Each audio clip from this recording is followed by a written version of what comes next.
स्वागत है दोस्तों स्टडी फॉर यूपीएससी में। हम लोग places in news topic wise current affair देख रहे थे और आज हम लोग अक्टूबर नवंबर दिसंबर इसमें बहुत कम था इसलिए एक ही साथ सबको कर दिए, लेकिन फिर भी ये पार्ट 1 है। ठीक है, अभी तक हम लोगों ने सितंबर तक पूरा कर लिया है।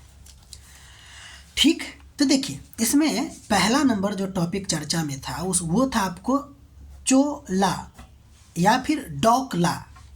ठीक है, एक्चुअली ये चर्चा में क्यों था, तो भारत में एक पहल चालू हुआ था, भारत रणभूमि दर्शन पहल, जिसके तहत इस दर्रा को पर्यटकों के लिए खोला गया था, इसलिए ये चर्चा में आ गया। तो देखते हैं पहले चोला है क्या और डोकला है क्या।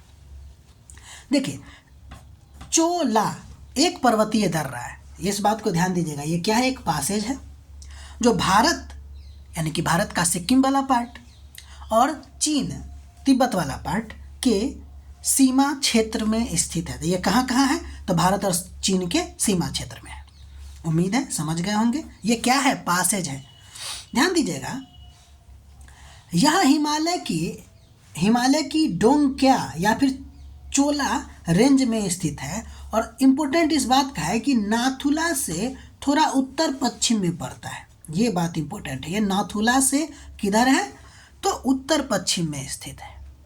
ठीक, दूसरा अगला नंबर पॉइंट कि चोला जो है ना 1967 के भारत चीन सीमा संघर्ष के एक महत्वपूर्ण स्थल के रूप में इसको देखा जाता है। मेन बात, एक पर्वतीय दर्रा है, नाथुला के से उत्तर पश्चिम में पड़ता है। ठीक, अगला नंबर डोकला, जिसे डोकलाम भी कहते हैं। ये आपको भारत, भूटान और चीन के त्रिकोणीय क्षेत्र के निकट एक उच्च पठार या प्लाटो है।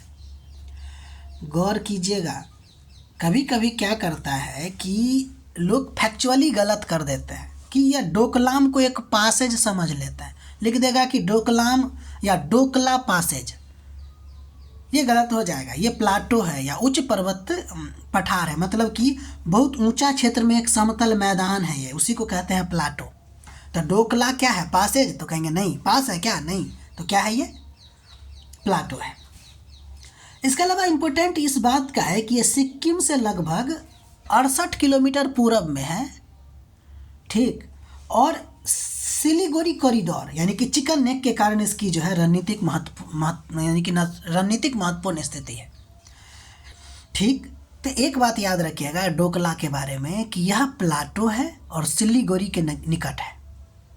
ठीक, अब हम लोग आगे बढ़ते हैं और अगला नंबर टॉपिक जो आपको चर्चा में था वो मोई रिवर के बारे में। मोई रिवर क्यों चर्चा में था, क्योंकि साइबर धोखाधड़ी नेटवर्क और मानव तस्करी से इसको जोड़ के देखा जा रहा है, इसलिए यह बहुत ज़्यादा चर्चा में था। तो देखते हैं यह नदी के बारे में। यह नदी जो है आपको थाईलैंड और म्यांमार के बीच में एक प्राकृतिक सीमा बनाता है। तो ये कहाँ है भाई, थाईलैंड और म्यांमार के बीच में है। और यह वर्तमान में क्यों चर्चा में है, तो साइबर धोखाधड़ी और अवैध तस्करी से जुड़े सीमा पार आंदोलन से ये जुड़ा हुआ है। वो हम आपको बता ही दिए कि साइबर धोखाधड़ी और अवैध तस्करी से ये नदी जो है वो जुड़ा हुआ है। ध्यान दीजिएगा, इम्पोर्टेंट बात यह है कि यह साल्वीन नदी की ट्रिब्यूटरी है। पहली बात कि थाईलैंड और म्यांमार के बीच में प्राकृतिक सीमा बनाता है और साल्वीन नदी का उपनदी है, यानी कि ट्रिब्यूटरी है, यानी कि सहायिका है। ये जो थाईलैंड है ना, थाईलैंड में जितने भी नदी बहती है उसके विपरीत यूनिक दिशा में ये बहता है, यानी कि दक्षिण से उत्तर की तरफ इसकी दिशा है। ठीक है, ये यूनिक दिशा है, जो थाईलैंड की अधिकांश नदियों की दिशा से अलग है, उल्टा है। ये बात मोई रिवर के बारे में ध्यान रखिएगा, क्योंकि ये दूसरे देश के बारे में है तो उतना, दूसरे देश के नदी के बारे में तो उतना डिटेल में नहीं पूछे, यही पॉइंट इसमें बन सकता है। अगला नंबर जो टॉपिक चर्चा में था वो विट्रा द्वीप, लक्षद्वीप का एक द्वीप है। ठीक है, तो देखिए ये चर्चा में क्यों था कि भारत जो है ना इस क्षेत्र में तीसरा नौसैनिक अड्डा बनाने के लिए तैयार है, इसलिए चर्चा में था। ये लक्षद्वीप का सबसे छोटा बसा द्वीप है, यानी कि यहाँ पे आदमी रहता है। ठीक है, तो विट्रा द्वीप के बारे में हम लोग देखते हैं।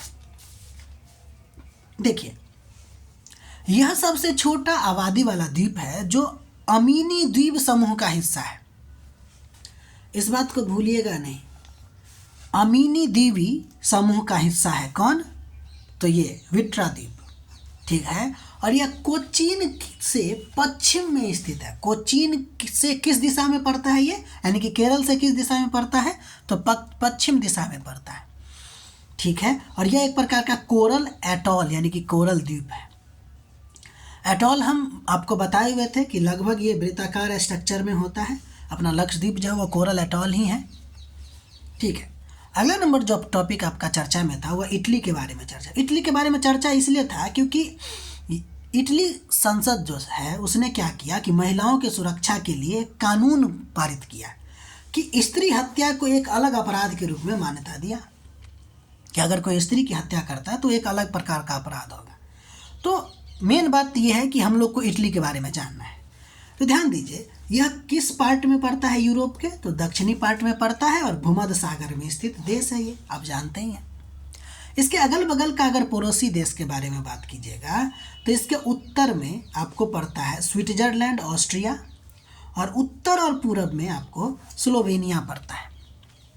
अगर आप इसके पश्चिम में बात कीजिएगा तो फ्रांस है, और दक्षिण और पूरब में 3 सागर हम लोग इसका देखते हैं। एक है भूमध्य सागर, फिर एड्रियाटिक, फिर आयोनियन सागर। ये भूमध्य सागर का ही एक पार्ट है, आप समझ लीजिए, आयोनियन सागर, ठीक है। तो ये इटली के बारे में है। कुछ और बात करते हैं। अगर इसका शेप देखिएगा तो लगभग ये बूट शेप पेनिनसुला है, जूता के शेप का है। इसके उत्तर में यानी कि यहाँ वाले पार्ट में आल्प्स पर्वत है, और सेंटर से दक्षिण की तरफ आपको एपेनाइन पर्वत जाती है, ठीक है। सेंटर से दक्षिण की ओर इसका डायरेक्शन है, किसका, एपेनाइन का। तो यहाँ के मुख्य पर्वत में आल्प्स और एपेनाइन याद रखिएगा, ठीक है। इसके अलावा एक अन्य इम्पोर्टेंट बात यह है कि माउंट ब्लांक की अगर हम बात करेंगे तो आल्प्स पर्वत का सबसे ऊंचा शिखर है ये, जो फ्रांस और इटली के सीमा पर स्थित है, ठीक है। तो ये बात आप ध्यान रखिएगा। आज यहीं तक। बाकी अगर हमारा प्रयास आपको अच्छा लग रहा है तो हमें लाइक कीजिए, शेयर कीजिए, सब्सक्राइब कीजिए, ठीक है। अपना पढ़ाई करते रहिए। मिलते हैं हम लोग अगले वीडियो में, तब तक के लिए बाय।